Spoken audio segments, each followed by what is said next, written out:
ತೀರ್ಪಿನ ಹಿನ್ನೆಲೆಯಲ್ಲಿ ಪರಿಶಿಷ್ಟ ಜಾತಿಗಳ ಒಳ ಮೀಸಲಾತಿಗಾಗಿ ಸರ್ಕಾರದಿಂದ ಮರು ಸಮೀಕ್ಷೆ ಮಾಡುವ ತೀರ್ಮಾನಕ್ಕೆ ಸ್ವಾಗತ.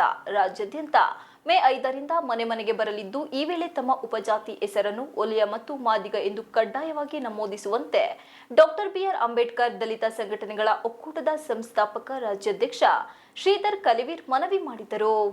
ಪತ್ರಿಕಾಗೋಷ್ಠಿಯಲ್ಲಿ ಶುಕ್ರವಾರ ಮಾತನಾಡಿ, ರಾಜ್ಯದ ಎಲ್ಲಾ 31 ಜಿಲ್ಲೆಗಳಲ್ಲಿರುವ ಹಾಸನ ಜಿಲ್ಲೆ ಸೇರಿದಂತೆ 101 ಪರಿಶಿಷ್ಟ ಜಾತಿಗಳು ಸರ್ಕಾರದಿಂದ ಅನುಮೋದಿಸಿರುವ ಪರಿಶಿಷ್ಟ ಜಾತಿಗಳ ಹೆಸರು ಒಲಿಯ, ಮಾದಿಗ, ಪರಿಶಿಷ್ಟ ಜಾತಿಗಳ ಅಲೆಮಾರಿಗಳ ಉಪಜಾತಿಗಳು ಹೀಗೆ ಹೆಸರುಗಳನ್ನು ಮಾತ್ರ ನಮೂದಿಸಬೇಕು. ಆದಿ ಕರ್ನಾಟಕ, ಆದಿ ದ್ರಾವಿಡ, ಆದಿ ಆಂಧ್ರ ಈ ಪದಗಳನ್ನು ಪರಿಶಿಷ್ಟ ಜಾತಿಯವರು ಬಳಸಬಾರದು. ಇದರಿಂದಾಗಿ ಯಾವ ಮೂಲ ಪರಿಶಿಷ್ಟ ಜಾತಿಯವರು ನಿಖರವಾಗಿ ಎಷ್ಟು ಜನಸಂಖ್ಯೆ ಇದ್ದಾರೆಂಬುದು ಮರು ನಿರೀಕ್ಷೆಯಲ್ಲಿ ಗೊತ್ತಾದಲ್ಲಿ ಪರಿಶಿಷ್ಟ ಜಾತಿಯ 17 ಮೀಸಲಾತಿ ಜನಸಂಖ್ಯಾವಾರು ಪ್ರಾಜ್ಞಾನಿಕವಾಗಿ ಹಂಚಿಕೆಯಾಗುತ್ತದೆ. ಇದರಿಂದಾಗಿ ಮುಂದಿನ ಹೋರಾಟಗಳಿಗೆ ಪರಿಶಿಷ್ಟ ಜಾತಿಗಳಲ್ಲಿ ಒಗ್ಗಟ್ಟನ್ನು ಮೂಡಿಸುತ್ತದೆ ಎಂದರು. ಕರ್ನಾಟಕದ ರಾಜ್ಯ ಸರ್ಕಾರದ ಕಾಂತರಾಜ ಜಯಪ್ರಕಾಶ್ ಹೆಗಡೆ ಆಯೋಗದ ಜಾತಿ ಜನಗಣತಿ ಸಮೀಕ್ಷೆಯ ವರದಿಯನ್ನು ರಾಜ್ಯ ಸರ್ಕಾರ ಸ್ವೀಕರಿಸಿರುವುದಕ್ಕೆ ಧನ್ಯವಾದಗಳನ್ನು ಹೇಳುತ್ತೇವೆ. ಇದೀಗ ರಾಜ್ಯ ಸರ್ಕಾರವು ಕೆಲವು ಬಲಾಢ್ಯ ಜಾತಿಗಳ ಬೆದರಿಕೆಗೆ ಹಿಂಜರಿಯದೆ ಈ ಸಮೀಕ್ಷೆಯ ಜಾತಿ ಜನಸಂಖ್ಯೆಗಳನ್ನು ಸರ್ಕಾರಿ ಆದೇಶವು ಹೊರಡಿಸಿ ಘೋಷಿತ ಜಾತಿಗಳ ಅಭಿವೃದ್ಧಿಗೆ ನಾಂದಿ ಹಾಡಬೇಕೆಂದು ಕೋರಲಾಗಿದೆ ಎಂದು ಹೇಳಿದರು.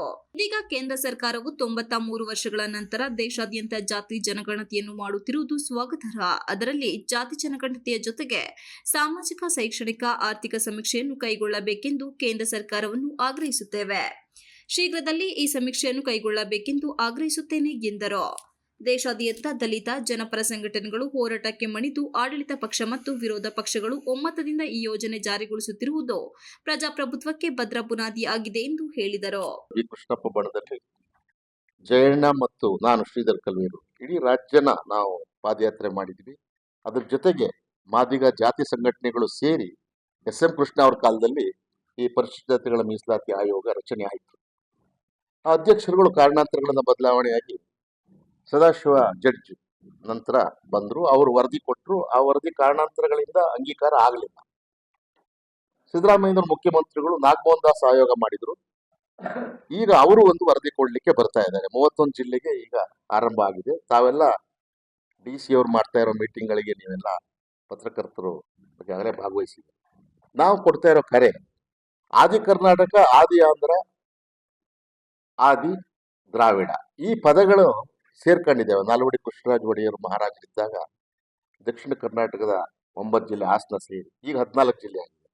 ಈ ಪ್ರಾಂತ್ಯಕ್ಕೆ ಸೀಮಿತವಾಗಿ ಈ ಪದಗಳು ಸೇರ್ಕೊಂಡಿದ್ದಾವೆ.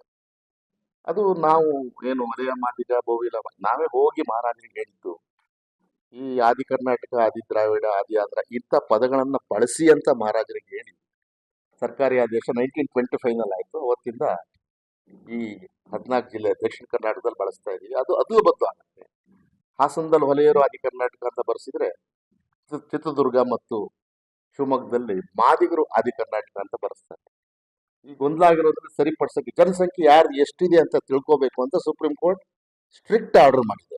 Empirical data of each caste ಅದು ಗೊತ್ತಾಗಬೇಕು ಅಂದ್ರೆ ಈಗ ಈ ಪದಗಳನ್ನು ಬಳಸಬಾರದು. ಆದಿ ಕರ್ನಾಟಕ, ಆದಿ ದ್ರಾವಿಡ, ಆದಿ ಆಂಧ್ರ ಬೇಡ. ಮೂಲ ಜಾತಿ ಏನಿದೆ, ಮನುಸ್ಮೃತಿಯಲ್ಲಿ ಏನಿದ್ರು ಆ ಜಾತಿನೇ ಇಟ್ಟು ಅವರು ಎಷ್ಟು ಜನಸಂಖ್ಯೆ ಇದೆ ಅಂತ ಗೊತ್ತಾದ್ರೆ 17% ಹಂಚಿಕೆ ಆಗುತ್ತೆ. ಪ್ರತಿಭಟನೆಯಲ್ಲಿ ದಲಿತ ಹಿರಿಯ ಮುಖಂಡ ನಾರಾಯಣ್ ದಾಸ್, ಕೃಷ್ಣದಾಸ್, ಶಂಕರ್ ರಾಜ್, ಕುಮಾರಸ್ವಾಮಿ, ವಿಜಯ್ ಕುಮಾರ್ ಬಾಗಿವಾಳ್, ಬಲರಾಮ್ ಇತರರು ಉಪಸ್ಥಿತರಿದ್ದರು. Srinivas, TV 46 Malenadu news, Hassan.